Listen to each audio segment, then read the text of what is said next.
थोड़ी सी मैं जर्नी जानना चाहूँगा, डीची का शुरुआत कैसे हुआ, क्यों हुआ, और आप और आपके को फाउंडर दोनों ही वुमेन एंटरप्रेन्योर हैं, जी। तो बीइंग अ वुमेन एंटरप्रेन्योर ये जर्नी कैसी रही?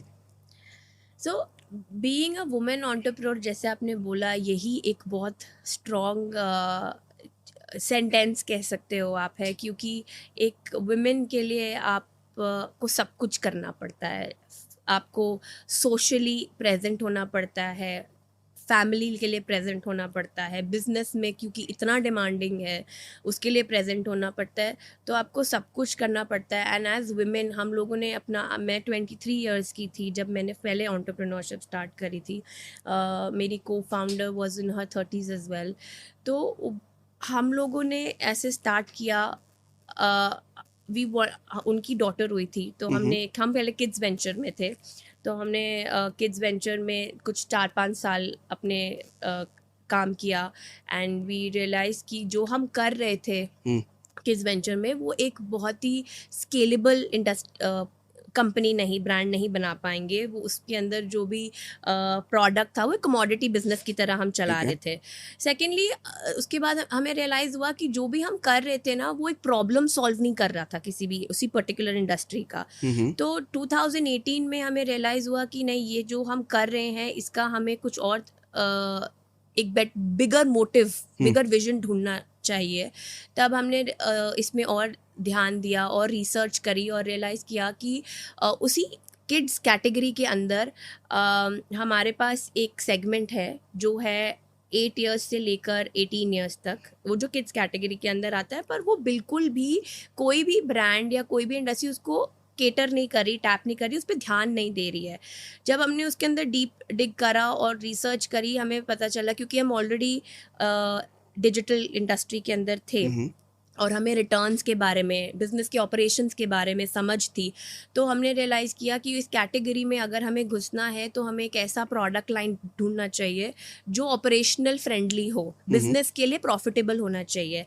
तब हमने इनरवेयर के बारे में रिसर्च करी और हमें रियलाइज़ हुआ और हमने लोगों से बात करी, समझा, मार्केट रिसर्च करी और देखा कि अवेलेबिलिटी उस इनरवेयर की उस एज ग्रुप के लिए है ही नहीं। अगर आप उस टाइम बैक इन 2019 देखते, आप अमेज़ॉन में जाते या किसी भी ऑनलाइन प्लेटफॉर्म में जाते और बिगिनर ब्रा डालते या ट्रेनर ब्रा डालते, वो कीवर्ड ही नहीं अवेलेबल थे। लोग उस पर्टिकुलर एज ग्रुप के इनरवेयर के नाम ही नहीं, सम कीवर्ड्स ही नहीं पा रहे थे। उनको एक स्पोर्ट्स ब्रा की तरह यूज़ कर रहे थे। जो बड़ी लड़कियां जो 30 साल की फ़ोटोज़ डाली या 35 इयर्स की फ़ोटोज़ में ब्रास पहनी हुई थी, वो मदर्स ढूंढ रही थी अपने बच्चों के लिए। तो उस टाइम क्या हो रहा था, उस एज ग्रुप के लिए या तो मदर्स विमेंस वेयर के छोटे साइजेस के लिए जा रही थी या किड्स वेयर के बड़े साइजेस के लिए, जिसकी अवेलेबिलिटी ऑलरेडी बहुत कम थी। अगर आप बड़े ब्रांड्स देखते, जैसे H&M हो गया या मार्क्स एंड स्पेंसर्स हो गया, उसमें भी उनके इतने बड़े स्टोर्स में बहुत ही छोटा सेक्शन अवेलेबल था उस पर्टिकुलर कैटेगरी के लिए, और वो भी बहुत बेसिक और वेनिला डिज़ाइंस जो इस पर्टिकुलर एज ग्रुप से कोरिलेट और नहीं रेजोनेट ही नहीं कर रहा था। तो वो कैटेगरी हमने समझी और उस कैटेगरी के लिए हमने एक इनरवेयर बनाया जो हमारा कोर प्रोडक्ट आज भी हमारा बेस्ट सेलर है।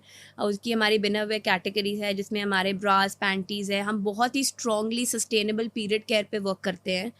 जो हम प्रमोट करना चाहते हैं इस आज की जो बहुत ही इको फ्रेंडली और सस्टेनेबिलिटी इको कॉन्शियस जनरेशन है उनके लिए, जहाँ पे हम रीयूजेबल पीरियड पैंटीज और सैनिटरी नैपकिन्स बनाते हैं। तो वो उस तरीके से हमने रिसर्च करी और मेक श्योर करा कि ये कितना बड़ा वाइट स्पेस है। ऐसा नहीं है कि इनरवेयर लोग बनान ब्रांड्स नहीं है, और बहुत सारे ब्रांड्स हैं, जॉकी एनामर जैसे बहुत सारे ब्रांड्स हैं जो कर रहे हैं, बट कोई भी इस पर्टिकुलर एज ग्रुप के लिए स्पेसिफिकली नहीं बना रहा। तो वो एक चीज़ जो हम अपनी ब्रांड कम्युनिकेशन के साथ और कनेक्ट बना रहे हैं, उस पर हमारा ज़्यादा वो इनिशिएटिव रहता है।